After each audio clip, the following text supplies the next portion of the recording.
Hello guys, welcome back to my channel. সবে ঘুম থেকে উঠলাম আর উঠেই আমি বিছনাটাকে গুছিয়ে ফেললাম, কারণ আজকে একটু বেরোনোর আছে তো, তাই সব কাজ তাড়াতাড়ি করছি। নিয়ে দেখো রেডিও হয়ে গেছি বেরোনোর জন্য। তার আগে আমি একটু ব্রেড আর একটু চা খেয়ে নিচ্ছি। চা আমার খেতে ভালো লাগে না, ভেবেছিলাম ব্রেড অমলেট করব, তাও ওই ভালো লাগে না, তাই আর করলাম না।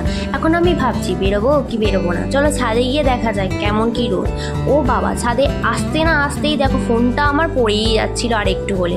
আর এত রোদ ছাদে কি বলবো, মানে জামা কাপড় তুলতে এসে যেন আমি যেন শুকনো হয়ে যাচ্ছি।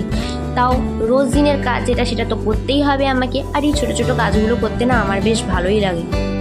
আর একটু বেরোবো ভেবেছিলাম, কিন্তু আর বেরোনো যাবে না, কারণ আমাদের বাড়িতে মিস্ত্রি কাজ করছে, তো ওরা চলে এসেছে দেখলাম, তাই জন্যই আর বেরোনো হবে না। চলো এবার নিচে গিয়ে দেখি। নিচে এসেই দেখি কারেন্ট অফ হয়ে গেছে। আর কারেন্ট অফ হয়ে যাওয়ার কারণও আছে, কারণ আমাদের বাড়িতে কারেন্টেরই কাজ।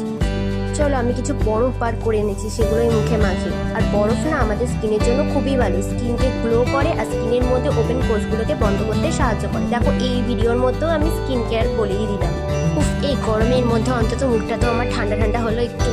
গরমের মধ্যে আবার কারেন্ট অফ করে কাজ করছে, বলো তো কেমন লাগে? ভালোই লাগছিল না আমার, কিন্তু কি করব বলো। একেবারে স্নান টান করে আমি লাঞ্চ করে চলে এসেছি। আর লাঞ্চটা না তোমাদের সাথে আমার শেয়ার করাই হয়নি, আমি তখন ক্যামেরা অন করতে ভুলেই গিয়েছিলাম। আর এখন দেখো আমার না খুব ঘুম পাচ্ছে, আমি ভাবছি আমি কি একটুখানি ঘুমিয়ে পড়বো। দুপুরবেলা আমার কোনোদিনই ঘুম হয় না, কিন্তু কেন জানি না আজ আমার এত কেন ঘুম পাচ্ছে, কি জানি কি হয়েছে। তো ঘুম তো আর আমার হলোই না।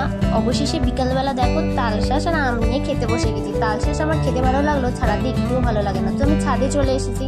ছাদে এসে দেখি একটুও কোথাও হাওয়া নেই। বিকেলে না ঘরের মধ্যে বসে থাকলে ভালো লাগে না, তাই একটু ছাদে এসেই ঘুরছিলাম। আর দেখো একটুখানি হাওয়া দিয়েছে, বেশ ভালোই লাগছিল আমার। তো ভিডিওটা এই পর্যন্তই থাক, আবার দেখা হবে নতুন এক কোনো ভিডিওতে। টাটা।